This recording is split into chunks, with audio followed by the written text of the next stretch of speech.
Lord, you look gorgeous. You always look beautiful. Thank you really do look you. amazing. I know that you're, is this right? You're part Serbian. Is that correct? Yes. Yeah. Did you recently went back to, did your family visit Serbia?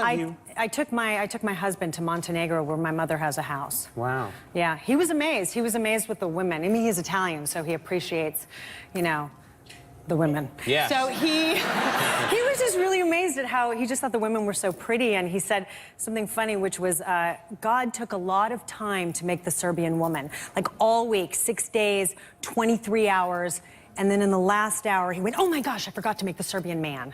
And then what? Serbian men not so. What are the Serbian men looking like? Well, there's look, one behind camera 6. Yeah. That's right.